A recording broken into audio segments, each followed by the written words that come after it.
A vida sexual das mulheres que se relacionam com outras mulheres, sejam elas lésbicas ou bissexuais, está imersa em diversas dúvidas, procedimentos invasivos, receios, apagamentos. A ginecologista é sempre uma procura, né? Tipo assim, a gente passa por algumas até achar uma que se sente realmente muito confortável. E aí eu acabei indo para um homem. E esse homem, né, sabia que eu era uma mulher lésbica, que eu jamais tinha me relacionado com homens. E ele me mandou fazer, eu acho que é ultrassom intravaginal, eu não lembro direito o nome do exame, mas que é uma coisa que não se faz em meninas que são virgens, e virgens de ímã mesmo. E eu fiz e foi extremamente traumático, foi horrível. Pense que eu perdi a minha virgindade num consultório, sabe? Com uma aparelhagem médica. Doeu muito, foi muito desconfortável, foi realmente traumatizante, assim. Uma outra jovem lésbica ainda contou que precisou explicar à profissional de saúde que, independente da sexualidade, precisava fazer exames de rotina e prevenção contra infecções sexualmente transmissíveis. Se eu quiser ainda continuar naquela consulta, se eu quiser realizar o preventivo, se eu quiser solicitar meus exames, eu vou ter que passar a situação de lesbofobia, sustentar aquilo e levar até o final da consulta. Geralmente, às vezes, até um pouco mais longa, porque fica naquele embate. Você não protege... como é que elas perguntam? Se eu não evito filhos. Aí eu digo que não. Você usa camisinha? Não. Por quê? Sou mulher lésbica. Como assim? Então você é virgem? Não, não sou virgem. Tenho relações sexuais constantes. Então fica naquele jogo até entender o que é realmente, ou ela fingir que entendeu, e a gente passar para a parte clínica. Em contato por telefone, a médica generalista e pesquisadora da saúde sexual de mulheres que fazem sexo com mulheres, Sheila Neves, explicou o porquê dessa ser uma prática comum entre os profissionais de saúde. Não se há um entendimento muito profundo de como essa relação ocorre e não há uma vontade de compreender como é feita essa relação. Então, apesar de existirem recomendações específicas para o rastreio e manejo de ISTs e de, por exemplo, câncer de colo de útero em mulheres que só fazem sexo com mulheres, existem essas diretrizes, não existe um interesse real da grande população médica em se atualizar em relação a esses temas. A prevenção é a mesma, de hétero, bi, homo, a prevenção, os exames preventivos são os mesmos.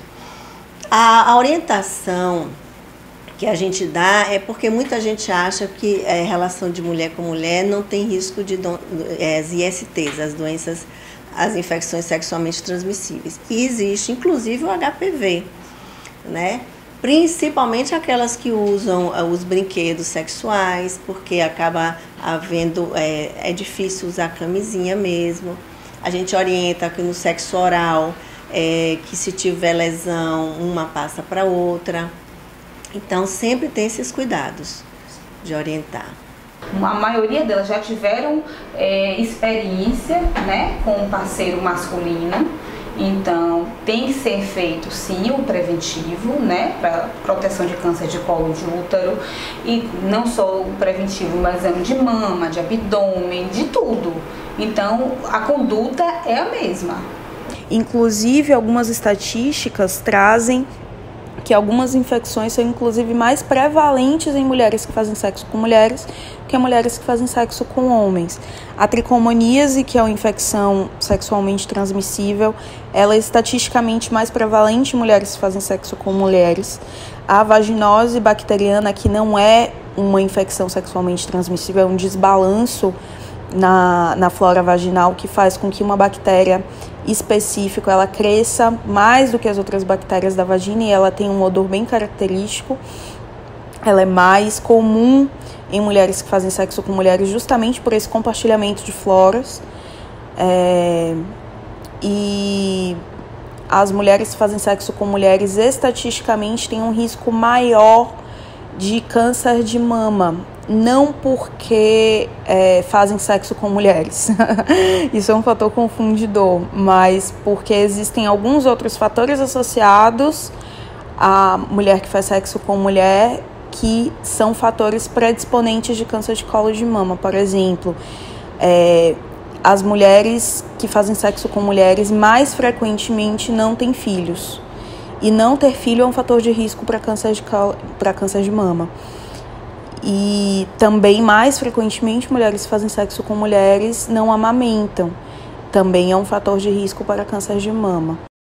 Apesar da possibilidade de contrair ISTs, mulheres lésbicas e bissexuais não foram contempladas como uma das formas mais comuns de proteção contra essas enfermidades, os preservativos, e, muitas vezes, não conhecem alternativas para isso.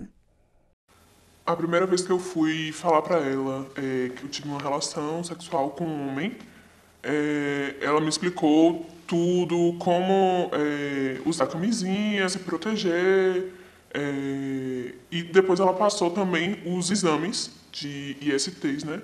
Todos os exames de sangue, fez tudo certinho. E aí me falou, né?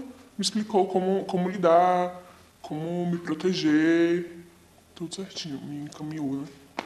E como foi quando você contou que você teve a sua primeira relação com a outra mulher? Aí já foi diferente. Quando eu contei, ela até brincou comigo, mas a abordagem foi totalmente diferente. Já não me encaminhou para fazer os exames de IST, não me explicou como me proteger, porque até hoje não sei como me proteger com sexo com a mulher, né? Então, o que a gente tem são gambiarras de produtos já existentes no mercado que produzem uma proteção adequada contra IST. É importante frisar que uma estratégia que vinha sendo muito divulgada, inclusive por ginecologistas, que é o uso de papel filme, ela não é recomendada pelo Centro de Controle de Doenças dos Estados Unidos. Não tem nenhuma comprovação científica de que o papel filme ele é capaz de prevenir a transmissão de doenças. E o papel filme ele é muito fácil de rasgar. Ele não é tão flexível quanto o látex usado nas camisinhas. Então, ele tem muito mais possibilidade de rasgar durante o ato sexual e aumentar a transmissão de doenças. Então, o que a gente faz são gambiarras usando camisinha masculina, normalmente, cortar um quadrado, um retângulo e utilizar para o sexo oral, utilizar a camisinha masculina para penetração digital, utilizar a camisinha masculina em uso de acessórios. Normalmente, quando os acessórios são compartilhados, o que a gente recomenda é que se use camisinha no acessório e que seja feita a lavagem entre um uso e outro. Então, mesmo tirando a camisinha e colocando outra camisinha, é recomendado que se faça a lavagem do acessório. Lavagem com água e sabão simples mesmo.